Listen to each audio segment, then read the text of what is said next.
Pregnant सास।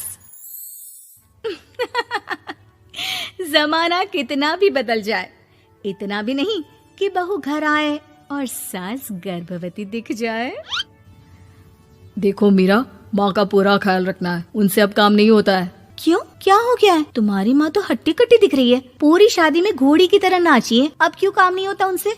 वो माँ प्रेग्नेंट है ना, बच्चा होने वाला है। मैं कभी भी भाई बन जाऊंगा इस साल के अंत तक। क्या बोल रहे हो? वो सर पर हाथ रखकर बैठ जाती है। यार, पहले क्यों नहीं बताया? कैसा मजाक है ये? झूठ बोल रहे हो ना? हाँ, झूठ बोल रहे हो ना? तभी ससुर की आवाज आती है। बहू, पानी गरम कर दे, तेरी सास को दवाई देनी है। समय पर दवाई ना दी तो परेशानी हो जाएगी। और हाँ, जरा काजू पीस कर दूध में मिलाकर ले आना। तेरी सास खुद से तो अपनी संभाल करेगी नहीं। हे भगवान, ये मैं क्या सुन रही हूँ? ये ससुर जी को क्या हो गया है? मैं क्या सोच कर आई थी? हाय रे, मैं तो किसी को मुंह भी नहीं दिखा पाऊंगी। अब ये रोना धोना बाद में करना, पहले गर्म पानी कर दो, माँ को दवाई देनी होगी। और हाँ, रात को माँ के पैरों में तेल लगा देना। बहू को गुस्सा आ जाता है, वो बड़बड़ करती किचन में जाती है जहाँ उसका ससुर खड़ा होता है। एक बड़ी जिम्मेदारी है हम सबके सरों पर। इस उम्र में माँ बनना खतरे से खाली नहीं होता। हाँ हाँ पता है, तो क्यों बन गई माँ? अरे खतरे से कम नहीं है तो क्या जरूरत थी लल्ला पैदा करने की? कैसी बात कर रही हो बहू? क्या तुम खुश नहीं कि घर में एक नया मेहमान आएगा, छोटे छोटे पैरों से पूरे घर में घूमेगा? पिताजी, ये हाथ जोड़े आपके, आप यहाँ से जाओ। ये शायरी बाद में बताना, अभी मैं पानी गरम करके थर्मस में दे देती हूँ। सारा दिन पिलाते रहो गरम पानी। और हाँ, ये बच्ची की बात बार बार मुझसे कोई नहीं करेगा। बहू का पारा अब चढ़ा ही रहता था। वो काम तो सारा करती, लेकिन किलस किलस कर। मीरा सारे काम से फुर्सत पाकर बैठी होती है कि माँ का फोन आ जाता है। बेटा, बहुत बड़ी जिम्मेदारी है तेरे सर पर, अच्छे से निभाना।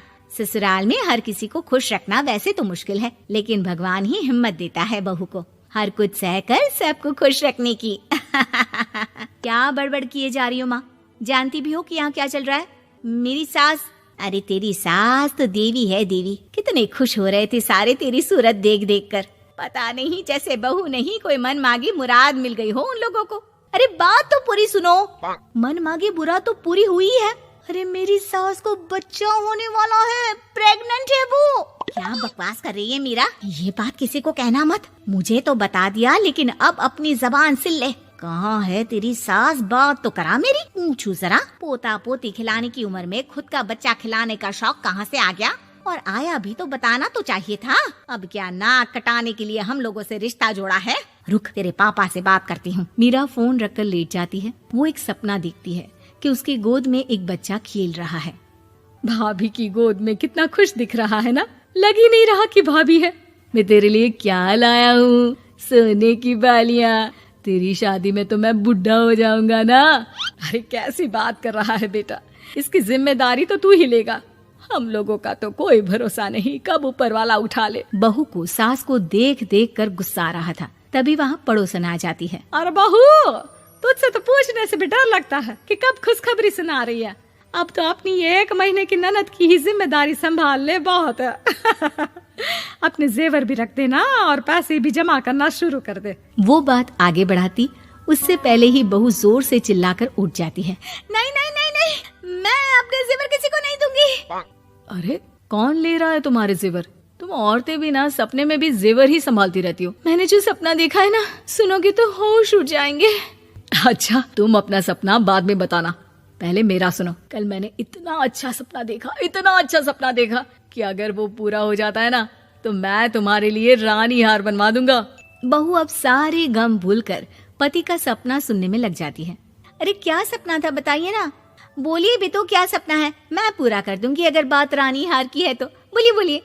मैंने रात को सपना देखा कि माँ को बेटी हुई है और मुझे बहन। सच्ची, इस घर में बेटी हो जाए तो मैं तो झूम ही उठूं। मीरा का मुंह बन जाता है। वो चुप हो जाती है और सपने की बात याद करती है कि बेटी हुई तो उसे ही अपने गहने उसे देने होंगे।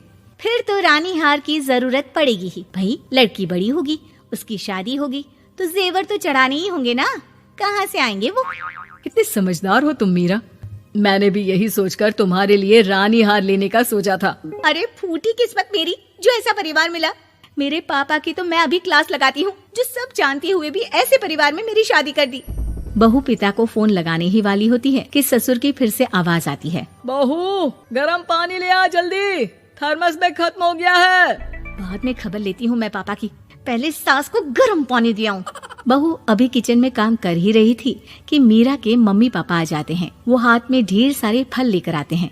मीरा के पिता मीरा के ससुर से कहते हैं, लीजिए भाई साहब, ये फल रखिए, बहन जी को खिला दीजिएगा। वैसे कैसी है उनकी तबीयत?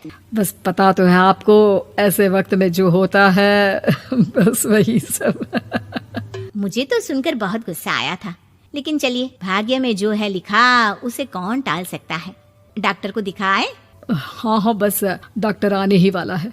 अच्छा हुआ आप लोग भी आ गए। उतने में एक सुंदर सी लेडी डॉक्टर आती है।